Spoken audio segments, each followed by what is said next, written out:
Eu acho que essa pergunta foi que moldou a gente até aqui, tá? Essa pergunta foi muito bem feita. Essa foi minha grande dúvida 20 anos atrás. Eu fiz o curso com você e você falava dos nutracêuticos, nutrientes, 5-hidroxitriptofano, faz a serotonina, etc, etc. E a gente sabe que na formação psiquiátrica clássica, tradicional, a gente não tem isso, ninguém fala, esse assunto é quase que um tabu. Algumas vezes a gente escuta até falar do risco de você misturar nutracêuticos com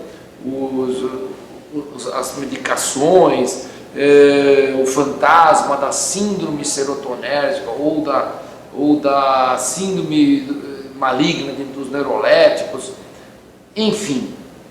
Se você olhar às vezes algumas dentro das contraindicações, você vai achar alguma coisa a respeito disso. No começo, eu confesso que a minha ansiedade foi grande. Se você procurar na literatura, você vai ver poucas coisas a respeito da associação do nutracêutico com antidepressivos. Existem poucos trabalhos.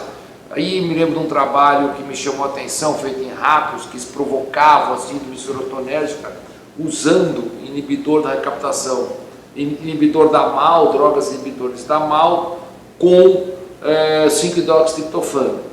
E aí, quando eu fiz a análise do volume de 5-hidroxi, por exemplo, que é usado junto com a quantidade para provocar a síndrome serotonérgica em cobaias, em ratos, aí eu falei, nossa, a dosagem é gigante, seria assim, equivalente a tomar 1 quilo, uma coisa assim, absurda, tá?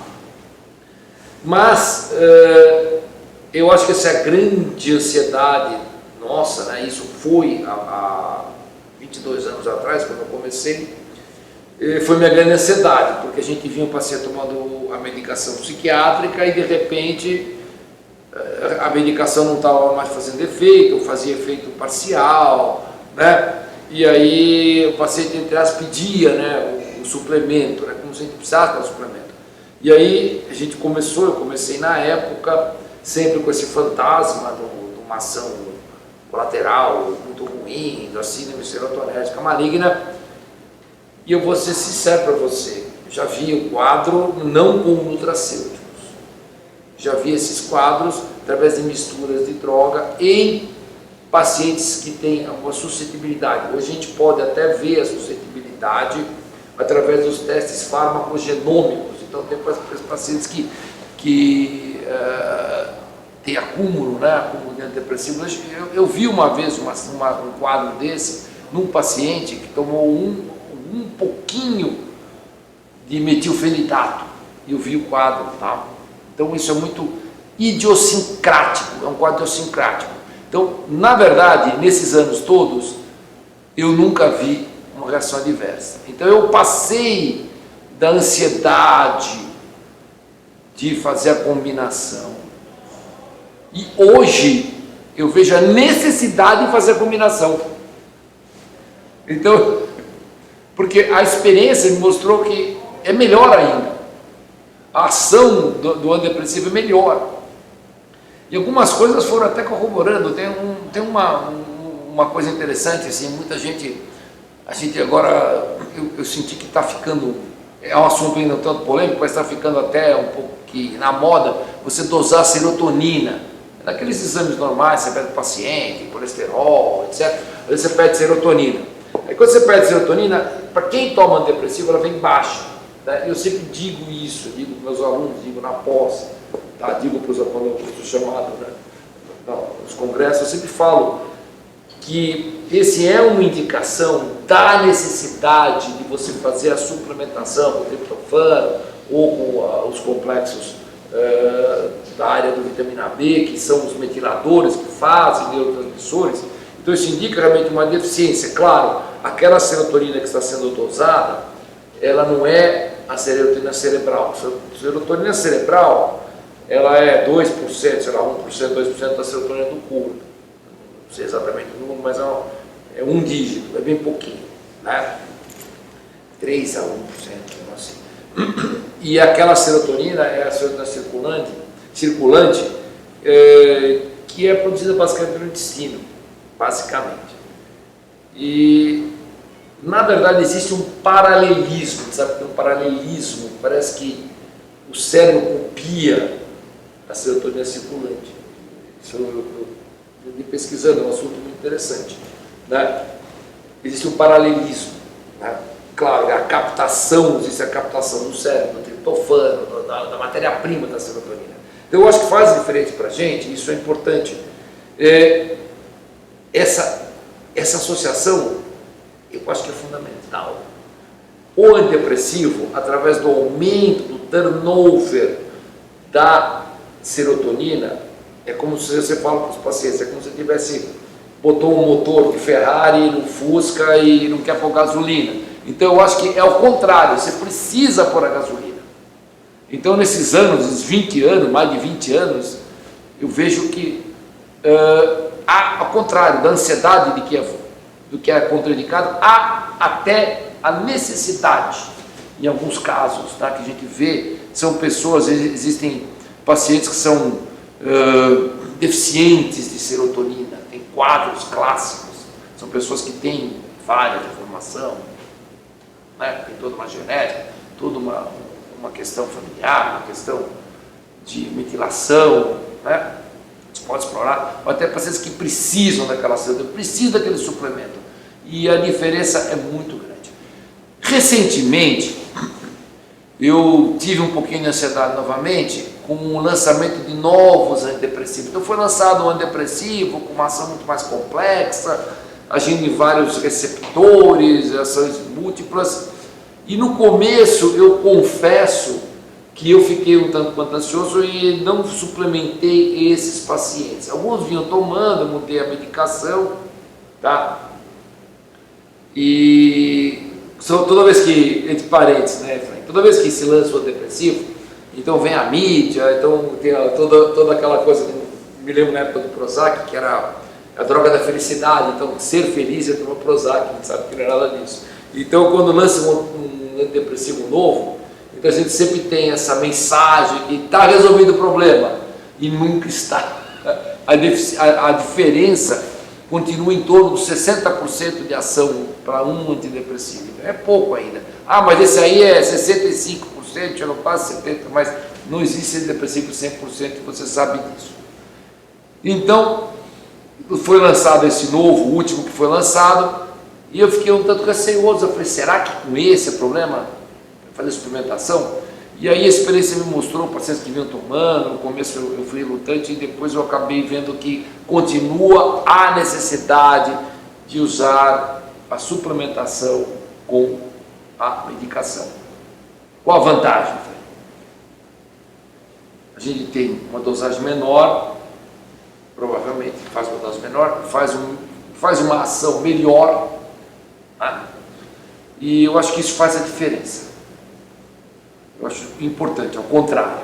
Eu recomendo que isso é feito. Existem relutâncias por parte, claro, dos colegas, alguns colegas, não, mas é perigoso, você vai ter, tem que alertar. Geralmente quando o colega está suplementando, ele não é psiquiatra, então o psiquiatra às vezes fica ali naquela situação, não, eu explico para o paciente, bom, comigo isso não acontece porque, em geral, o paciente faz o tratamento integral por fato de eu ser psiquiatra. Os colegas que não são psiquiatras fazem a complementação. E eu sempre oriento, no caso do paciente, oriento o colega. Mas isso aí é perigoso, tal. Não, não é. É uma resposta idiosincrática. Você vai ter, com aquela medicação, com aquela droga, por uma questão de idiosincrasia sua ou por questão, sendo mais específico, que aquela droga você metaboliza muito pouco. Então ela vai ser potencializada por qualquer coisa. Até ela sozinha vai lhe dar uma síndrome serotonérgica. Tá? E se isso acontecer, o que a gente faz? Em geral, a síndrome serotonérgica é até relativamente simples de você perceber. Eu até vi, por exemplo, o que eu já vi nos quadros que eu atendi, eu trabalhei muito tempo no Samaritano, no pronto-socorro, atendendo esse tipo de situação. Então, às vezes o colega se confundia, então o paciente está ficando confuso, porque esses quadros, o excesso de serotonina, a síndrome serotonérgica, ela se caracteriza por uma confusão mental. Então, às vezes o colega acha que isso é comum isso acontecer. Dos 2 casos que eu vi, são raros, eu vi 2 e eu vi exatamente acontecer isso. O colega achar que, vamos aumentar a dose porque não tá bom ainda. Aí a pessoa entra na confusão, começa a piorar a confusão e começa a ter outras alterações pressóricas, etc, etc. Em geral tem muita enjoo, diarreia, vômitos, diarreia, e é confundido, comeu alguma coisa, etc, etc. Eu já vi diagnósticos assim, péssimos, quando chega no pronto-socorro, não, isso aí é intoxicação, botulismo, eu escutei até isso aí, que não é coisa nenhuma. E são reações idiosincráticas, a pessoa vai estar tomando isso aí, em geral, a pessoa vem tomando, há um aumento de dose, ou acrescenta alguma outra medicação. Então, hoje em dia você pode prevenir isso com os exames de fármaco genômicos. Mas, no geral, quando a dose é normal, a gente percebe pelo sintoma. Quando não há sintomas, efeitos colaterais, então a gente mantém e nem acaba fazendo isso, que é caro, né? Sempre uma despesa mais para o paciente. E, enfim, respondendo então essa questão, eu diria, deve-se fazer.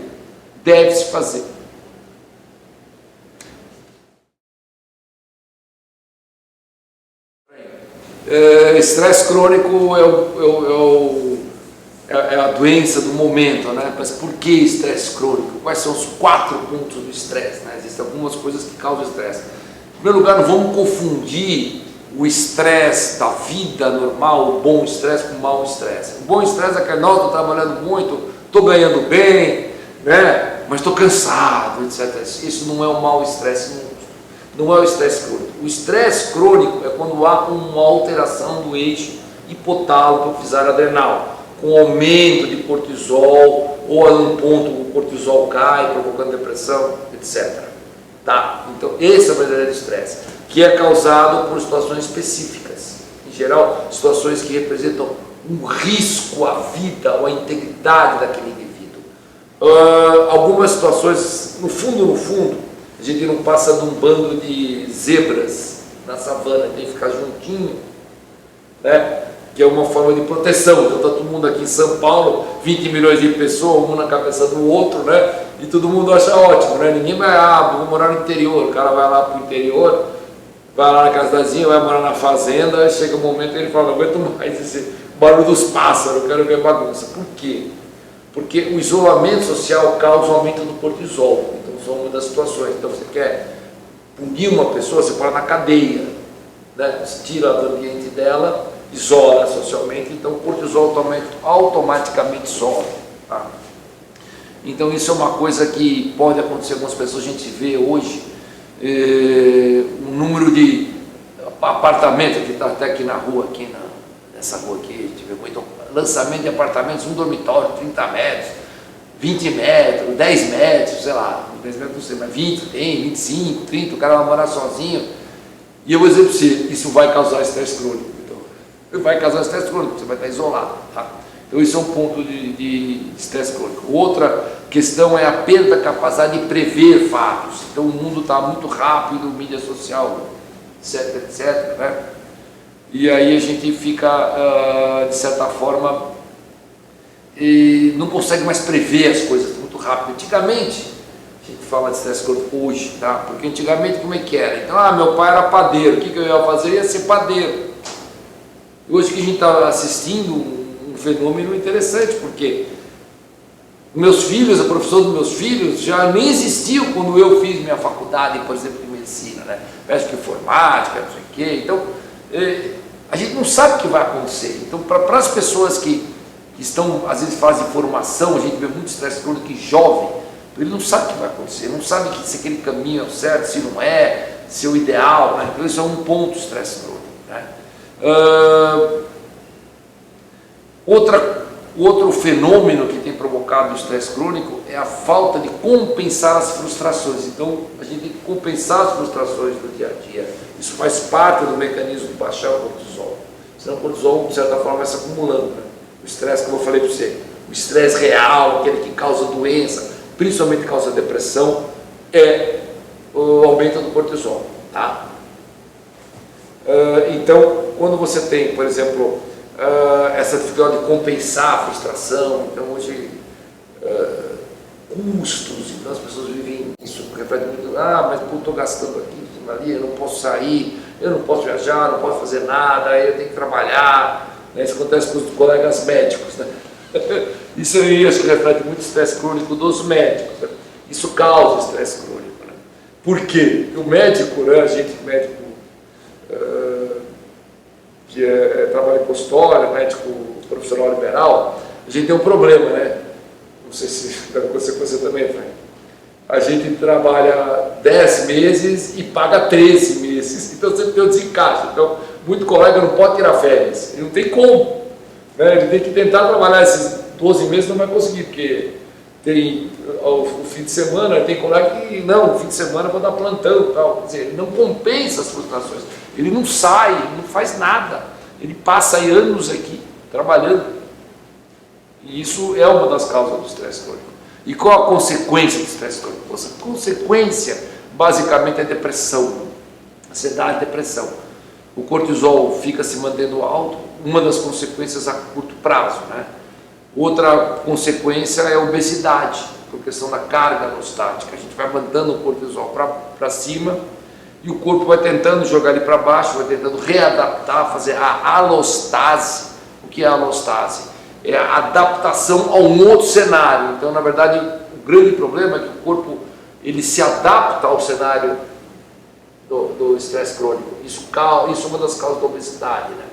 E da piora dos quadros de ansiedade ou depressão e quadros psiquiátricos.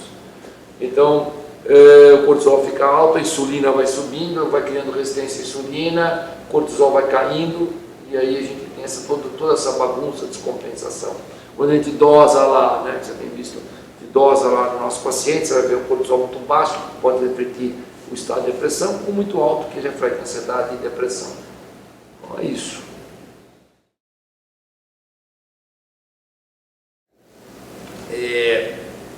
O estresse, assim, a gente vê na psiquiatria, estava até atendendo agora, né? A pessoa passou lá a situação, tem um quadro depressivo, ideias obsessivas, um exemplo.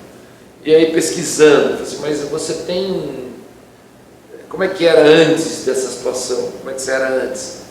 Não lembro bem, etc, etc. Eu não gostava de tal coisa, então assim, eu não gostava, já tinha um pequeno comportamento obsessivo. E a mãe? Minha mãe tinha um pouquinho disso aqui, não gosta de bagunça, não gosta de sujeira, tem aflição de sujeira, etc, etc. Então o que a gente vê o estresse como um desencadeante. Tá? A gente tem um indivíduo, a genética da doença psiquiátrica é uma coisa complexíssima, não é uma coisa monogênica, você sabe disso. Então a gente tem uma herança poligenética com características, as pessoas têm características, e mediante o estresse ele vai agindo como os desencadeadores. Então são a teoria dos hits, das batidas. Então tem uma batida fraquinha, a pessoa descompensa. Na verdade o que acontece, isso é uma coisa já conhecida, o cérebro já começa a trabalhar em deficiência, ou já começa a funcionar de um jeito diferente. E aí a pessoa não percebe, porque até isso parar na consciência tem um caminho, né? E aí a pessoa vai vivendo aquela situação, tem um outro nível, um outro estresse, às vezes um estresse até pior, ou às vezes nem é. Então, de certa forma, existe essa questão cumulativa também, e a pessoa dá uma balançadinha, mas vai tentando se autocompensar. Por isso que eu sempre falo para vocês, que a coisa mais importante é você prevenir. Ninguém faz prevenção em doença mental.